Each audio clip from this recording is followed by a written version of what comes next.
2541টা পৰিয়ালক আমি প্ৰধানমন্ত্ৰী আৱাস যোজনাৰ জৰিয়তে গৃহ নিৰ্মাণৰ কাৰণে আবণ্টন পত্ৰ বিতৰণ কৰিলো।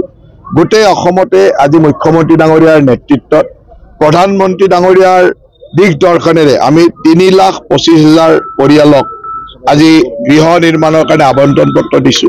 নলবাৰী সমষ্টিতো মই গৌৰৱ অনুভৱ কৰোঁ, একেটা দিনতে আমি 2,541টা পৰিয়ালক এই ধৰণে অনুমোদন পত্ৰ দিব পাৰিছো।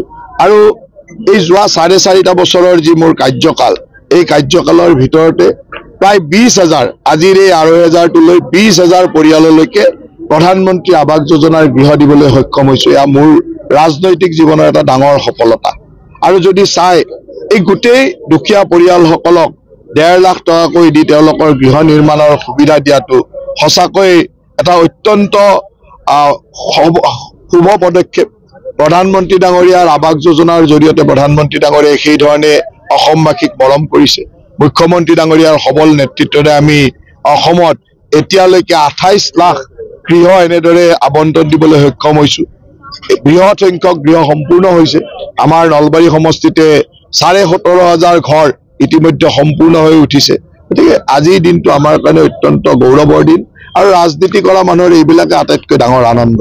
একেলগে 2,500 মানুহক গৃহ নিৰ্মাণৰ কাৰণে সহায় কৰা, 4.5 বছৰত 20,000 মানুহক সহায় কৰা, একেলগে সমষ্টিটোৰ 35,000 মানুহক অৰুণোদয় দিব পৰা, 34,000 মহিলাক একেলগে মহিলা উদ্যমিতাৰ আঁচনি দিব পৰা, ইয়াতকৈ ডাঙৰ ৰাজনৈতিক সফলতা কি আছে?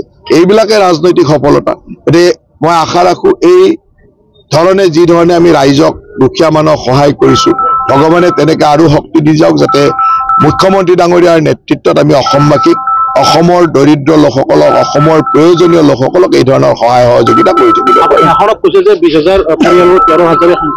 চাওক, সাধাৰণতে কি হয়, আমাৰ গাঁও অঞ্চলবিলাকত সংখ্যালঘু মানুহৰ জীৱনৰ মানে অৰ্থনৈতিক অৱস্থাটো যথেষ্ট পিছপৰা বা প্ৰয়োজনীয় থাকে।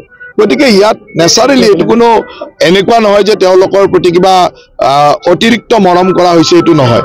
আজি যদি চাই গাঁৱত সংখ্যালঘু মানুহবিলাকৰ ঘৰৰ অৱস্থাবিলাক তেনেকুৱা যে ঘৰবিলাক পকী ঘৰৰ প্ৰয়োজন আছে। গতিকে প্ৰতিগৰাকী সংখ্যালঘু মানুহে মোৰ সমষ্টিত ঘৰ পাইছে।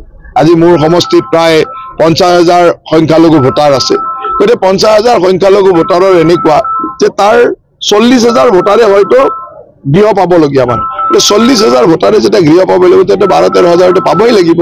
গতিকে সেই সংখ্যাটো ঠিকে আছে। আৰু এইটোও ঠিক যে তাৰ লগে লগে আমাৰ অন্যান্য যিসমূহ আমাৰ হিন্দু লোক বা আমাৰ বিভিন্ন সম্প্ৰদায়ৰ লোক, তেওঁলোকেও পাইছে। কিন্তু যেহেতু সমষ্টিটোত সংখ্যালঘু লোকসকলৰ মানে অৰ্থনৈতিক অৱস্থাটো বেছি শোচনীয় আৰু তেওঁলোক প্ৰায়ৰিটিত পাব লাগে, সেইকাৰণে প্ৰায়ৰিটিত তেওঁলোকে পাইছে।